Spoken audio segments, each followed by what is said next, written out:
Distinguished delegates, ladies and gentlemen, on behalf of the Organisation of African, Caribbean and Pacific States, the OACPS, allow me to express our appreciation for the kind invitation to say a few words at the opening of this international virtual conference on prosperity from climate-smart agribusiness with and for Africa. This one-of-a-kind conference could not have been held at a better time,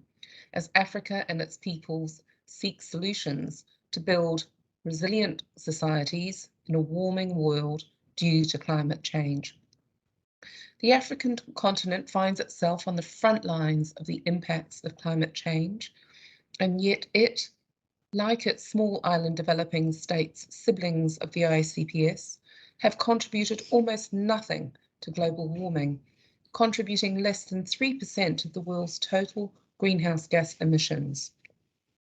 Already, the African continent is dealing with frequent climate-related hazards,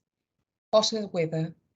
erratic rainfall patterns, and rising sea levels, which have caused terrible human tragedy, hunger, social upheaval, and economic disruption. Every passing day, smallholder farmers, fisherfolk, and agro-pastoralists in Africa are confronted with the consequences of climate change as they strive to produce food for their livelihoods and their health and well-being, and for that of others. They are often the very first to feel the brunt of extreme weather events. Therefore, as smallholders are the engine behind food production in Africa, they cannot and must not be ignored. Most of these smallholders are women, typically lack reliable production systems, quality inputs, face high post-harvest losses, lack access to credit, and rarely earn enough to invest in making the transition. The big question is whether we can and should rely on the smallholders, many of whom are impoverished, to take the lead in addressing the triple challenges of climate change, environmental degradation, and food security. What we do know is that whatever the answer, food systems in Africa must be transformed with urgency if we are to address food security challenges, increasing levels of land and marine degradation, and increasing vulnerabilities of the rural poor. That part is non-negotiable. With the effects of climate change expected to worsen in the coming years, the African food systems cannot afford to fall behind. Food systems on the continent must make the transition to low-carbon production systems, adapt to the climate disruptions that are already unfolding, and be at the forefront of promoting policies and investments in both green agriculture and blue aquatic foods,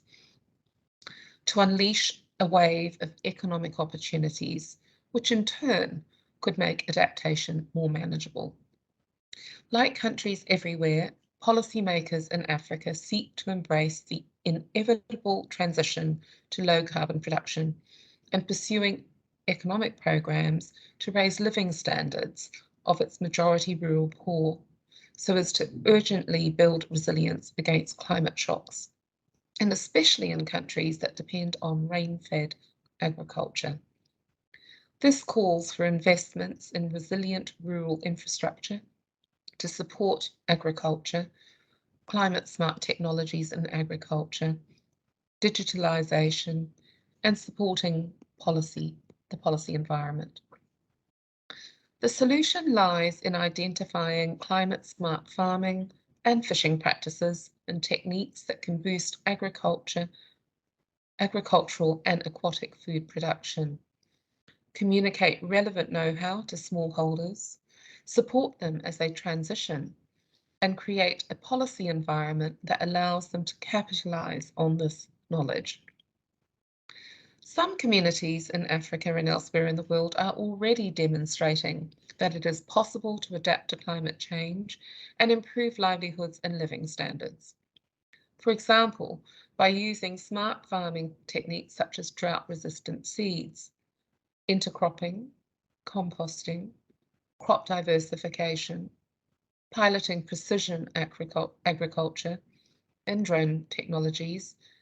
farmers are demonstrating what is possible to boost productivity and conserve the environment, to strengthen resilience to the effects of extreme weather events. OACPS seeks to work with partners to scale up such practices in Africa, including by effectively implementing relevant 11th EDF intra-ACP investments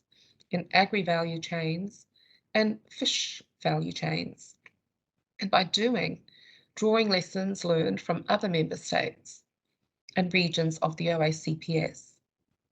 By pulling together within regions and between regions, within and between countries, we will be able to adapt to climate change, increase productive capacity, and deliver decent jobs for the youth, raise incomes and improve the working conditions in the agriculture and fisheries sectors in Africa. I wish the conference all the very best with your deliberations, and I thank you for your attention.